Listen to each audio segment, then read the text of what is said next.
क्या चर्चाएं चल रही हैं? जनता परेशान है क्योंकि जनता का घर जल गया, स्त्रियों के गर्भ उजड़ गए।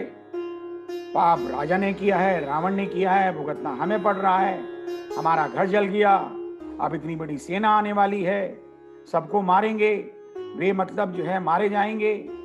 प्रजा का मनोबल टूटने लगा। थोड़ी दबे होठ बात चल रही है, ये ठीक नहीं हो रहा। जिसने अपराध किया है उसे अपराध का दंड मिलना चाहिए, उसको मानना चाहिए। प्रजा ने कोई अपराध नहीं किया है, प्रजा की कोई गलती नहीं है। रावण को नहीं मानता अगर, तो रावण को दंड वो रावण भुगते, हम क्यों भुगते उसका? प्रजा की कोई गलती नहीं है। और इस पर जो है जनता की मांग होने लगी कि चर्चा जो है दरबार में होनी चाहिए, सीता जी को वापस किया जाए, युद्ध को टाला जाए, क्योंकि युद्ध अगर हुआ तो हम सब मारे जाएंगे। लंका का विध्वंस पहले ही हो चुका है, अब हम जो है ज्यादा युद्ध झेलने की शक्ति में नहीं। हमारे बालक जो गर्भ में थे वो पहले ही गिर चुके हैं, अब जो छोटे छोटे बाल हैं उनको बालकों की तरह रहने दो। जब इस प्रकार की बातें रावण तक पहुंचने लगी तो अच्छे अच्छे तानाशाह को भी जनता की आवाज हिला देती। एक स्त्री के कारण सारी लंका दुखी हो रही है। हमारे यहां स्त्रियों की कोई कमी थोड़ी है, एक से एक सुंदर स्त्री है। एक के पीछे क्यों पड़े, क्यों खून खराबा करने को तैयार बैठे? खैर, जब इस प्रकार की बातें रावण तक पहुंची तो रावण झुक गया। रावण को ये समझ में आ गया कि इसके ऊपर जो है दरबार में चर्चा करनी पड़ेगी, और दरबार में चर्चा का विषय आ गया। और जैसे बाकी स्त्रियां आशंकित बैठी थी, इसी प्रकार से मंदोदरी भी आशंकित बैठी है। बहुत परेशान है मंदोदरी। मंदोदरी तो पहले से ही चाहती थी कि सीता वापस चली जाए। वो तो कहती थी सीता शीत निशासम आई। अब जब दरबार में रावण जाने लगा तो मंदोदरी उसको समझा रही, समुझत जासु दूत कई करनी, श्रवही गर्भ रजनीचर धरनी। एग्जाम्पल दे रही है उसको। अरे भाई समझो, उसका दूत वो स्वयं नहीं था, स्वामी नहीं था, दूत सा सिर्फ। उसकी करनी देखो, उसकी आवाज मात्र से ही सारी राक्षसियों के गर्भ गिर गए। तासु नारे निज सचिव बुलाई, पठमऊ कंत जो चहऊ भलाई। अरे भाई, अपना भला चाहते हो तो मैं तुम्हें युक्ति बता रही हूं, मेरी बात मान लो। तुम्हारे बस की नहीं है, तुम्हें शर्म आती है? अपने मंत्रियों को बुलाओ, 2-4 लोगों को साथ करो और उसकी नारी को वापस कर दो।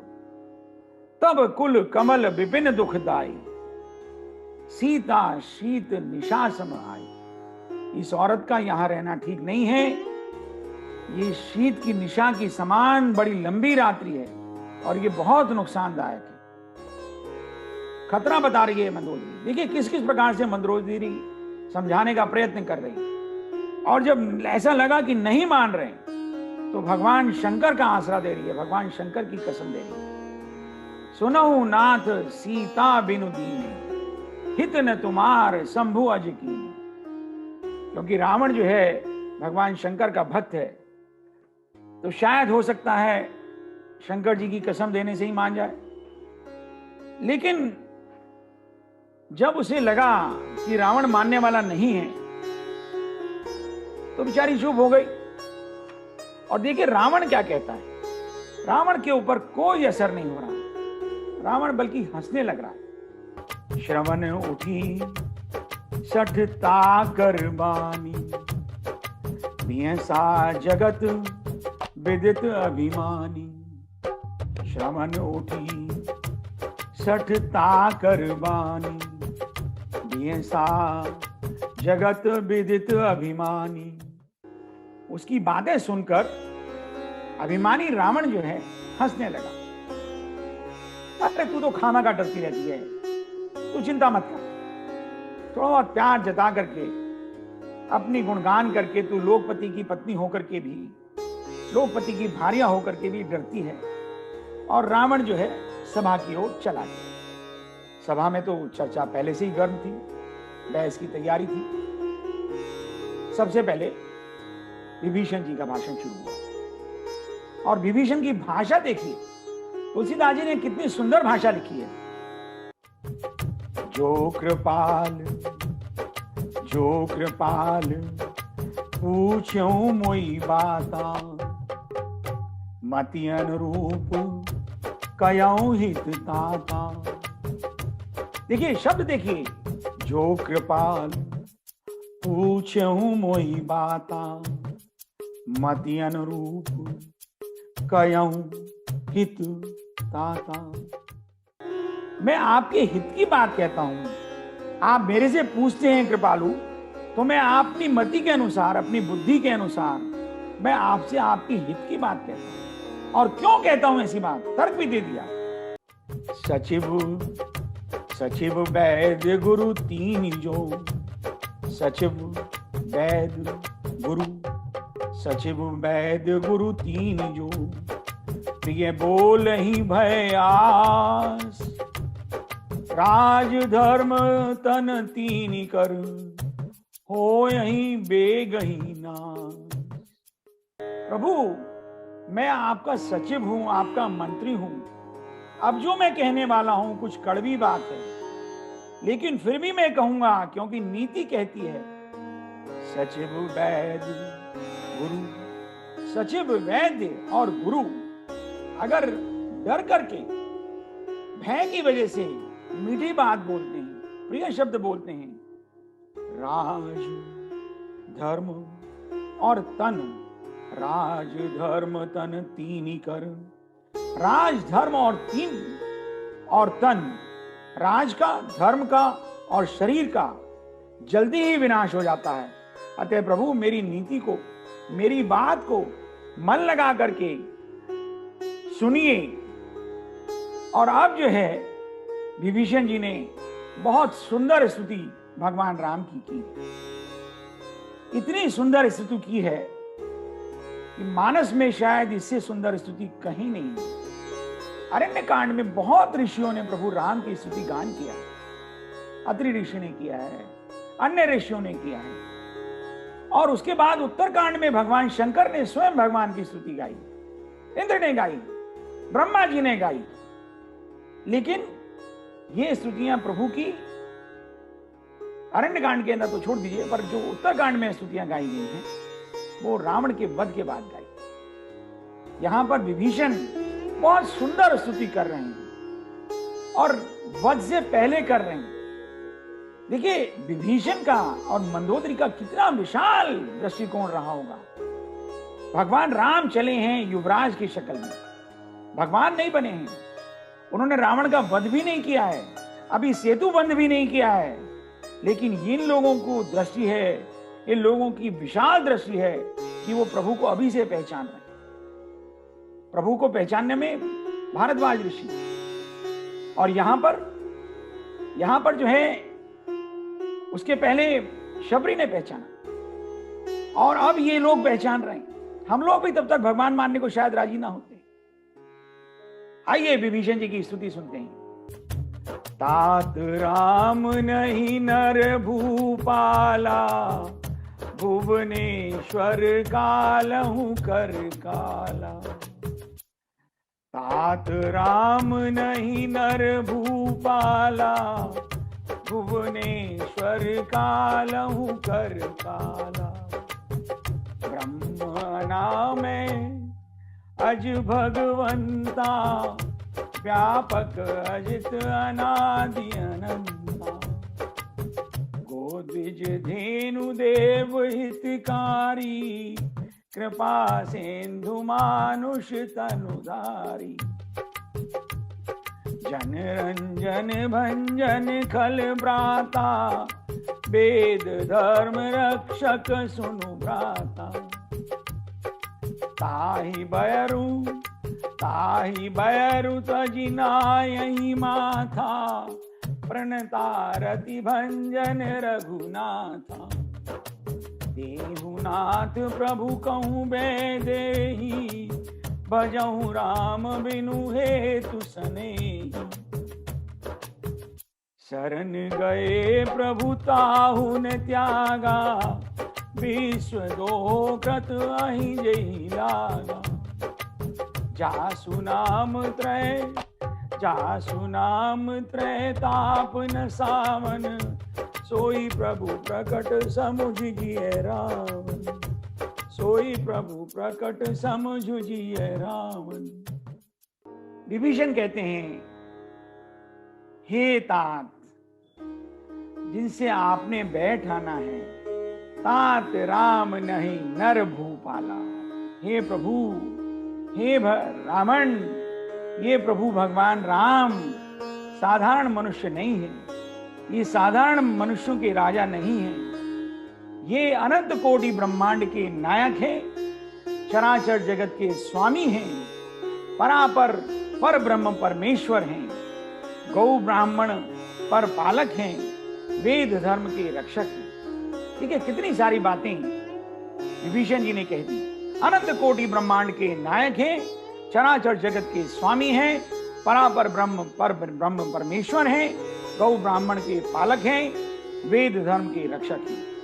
भूभार हरण करने के लिए, दुष्टों का दलन करने के लिए, धर्म की संस्थापना करने का संकल्प लेकर ये मानवीय वेश धारण करके लीला कर रहे हैं, मनुष्य रूप में लीला कर रहे हैं। बोलिए श्री रामचंद्र भगवान की जय। और ये सब बातें कहने के बाद विभीषण जी कितनी प्यार भरी दुलार भरी भाषा बोलते हैं। तासो तात बैर नहीं कीजिए, मोर कहे जान कीजिए। हे भाई, आपने बचपन से मुझे बहुत लाड़ प्यार किया, आपने मेरी किसी बात को टाला नहीं, राख्यो मोर दुलार। आज मेरे पर वही दुलार दोबारा निछावर कर दीजिए। आप अपने आप से मत कीजिए, मेरे कहने से सही आप जानकी जी को वापस कर दीजिए। और सभा में सबको ये बात बड़ी पसंद आई, बड़ी तालियां बजी। पर रावण चिल्ला पड़ा, बोला, अरे मूर्ख, जिस थाली में खा रहा है उसी में चेक कर रहा है। एक लात मारी, चरण प्रहार की। क्या हुआ? पर फिर भी विभीषण ने पैर पकड़े। विभीषण कहते हैं, कोई बात नहीं। देखिए, ये जो मोह का संबंध है ना, ये बड़ा प्रबल होता है। लात खाने के बाद भी टूटता नहीं है। विभीषण ने फिर भी पैर पकड़े, कहा, कोई बात नहीं, तुम पितु सरिस भले ही मोही मारा। बड़ा भाई तो पिता के समान होता है। कोई बात नहीं, आपने मुझे मारा, लेकिन फिर भी मैं कह रहा हूं, राम भजे हित नाथ तुम्हार। देखिए शब्द, देखिए, राम भजे हित नाथ तुम्हार। देखिए हित शब्द का प्रयोग किया है। ये विभीषण जो है, थोड़ा सा इसका दर्शन समझिए। ये विभीषण जो है भगवान राम की स्तुति करता है। इसने बाहर तुलसी का पौधा लगाया हुआ है। रामा युद्ध ग्रह अंकित, अपने घर पे भगवान राम की चित्र लगाया हुआ है। राम नाम का जप करता है। क्यों? क्योंकि ये परलोक की प्राप्ति चाहता है, मोक्ष चाहता है। लेकिन इस लोक में ये हित रावण का ही चाहता है। क्यों? क्योंकि सत्ता इसके पास है और ये सत्ता का लोभी है, और ये जानता है कि अगर सत्ता जाएगी तो सत्ता से जुड़े हुए जितने भी सुख संपत्ति साधन है वो सब चले जाएंगे। और हम भी कदाचित इसी की श्रेणी के हैं।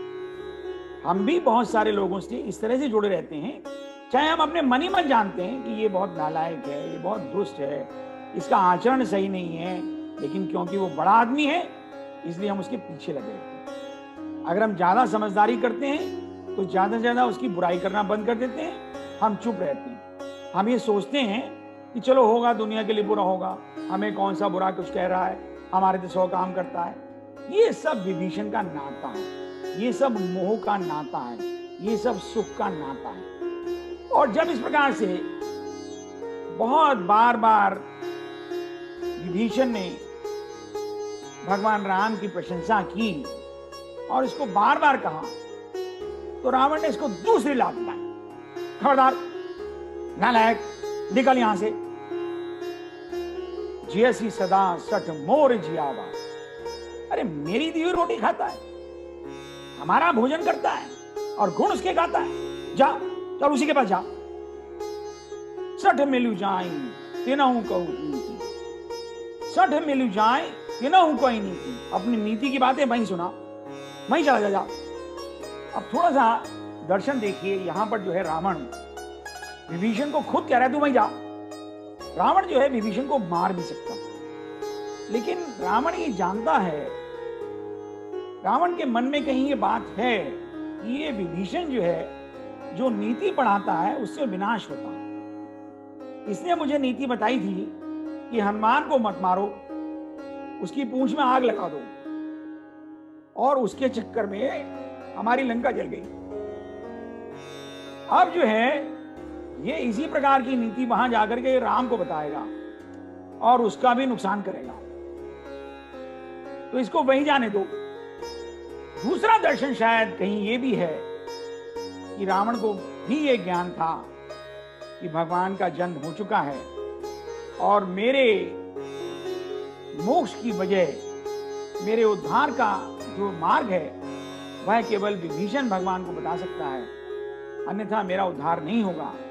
खैर, संतों के जो भी भाव हैं वह सब वंदनीय हैं।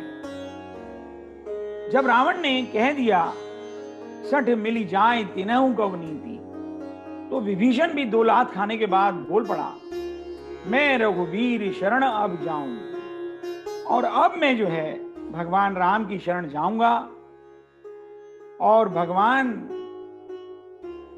राम की शरण में जाकर रहूंगा। तात अनुज तब नीति विभूषण। जब इस प्रकार की बातें चल रही थी, जब रावण ने विभीषण को 2-2 बार लात मार दी, तो सभा में बड़ी अफरा तफरी मच गई, और मचनी स्वाभाविक ही थी। अब जो है रावण का एक और मंत्री जो है विभीषण के पक्ष में खड़ा हो गया, और साधारण सभासद तो विभीषण के पक्ष में खड़ा नहीं हो सकते क्योंकि छोटे हैं और रावण चिल्ला रहा है, रावण क्रोधित है। तो बहुत वरिष्ठ मंत्री माल्यवंत खड़े हो गए, और माल्यवंत जो है रावण के नाना थे, सबसे वरिष्ठ थे, आयु में सबसे ज्यादा थे। और माल्यवंत बोले, नहीं नहीं रावण, ये कोई बात ठीक नहीं है, ये तुम्हारा कृत्य शोभनीय नहीं है। विभीषण जो कह रहे हैं वो नीति की बात कह रहे हैं। तात अनुज तब नीति विभूषण, सो उर धरऊं जो कहत विभीषण। तुम्हारा जो भाई है वो विभीषण नहीं है, वो विभूषण है, पद्म विभूषण। रावण को ये बात पसंद आती। रावण तो पहले से ही भरा बैठा था, चिल्ला पड़ा, अरे तू बहुत बड़ा बन रहा है, मैं इसे मार तो नहीं सकता, बस इसको मेरी आंखों से दूर करो, इन दोनों को हटाओ यहां से। रिपु उत कर कहत सठ दो, दूर न करऊं या है को। ये दोनों के दोनों जो है शत्रु का उत्कर्ष मेरे से कह रहे हैं, अरे इनको कोई दूर करो मेरी आंखों से। और जब इस प्रकार की बातचीत हुई तो सभा स्थगित हो गई। रावण यहां से जो है दंतनाता वो अपने घर को चला गया, और विभीषण जो है कुछ सभासदों को साथ, अपने सचिवों को साथ लेकर के भगवान राम के शरण में प्रस्थान कर गए।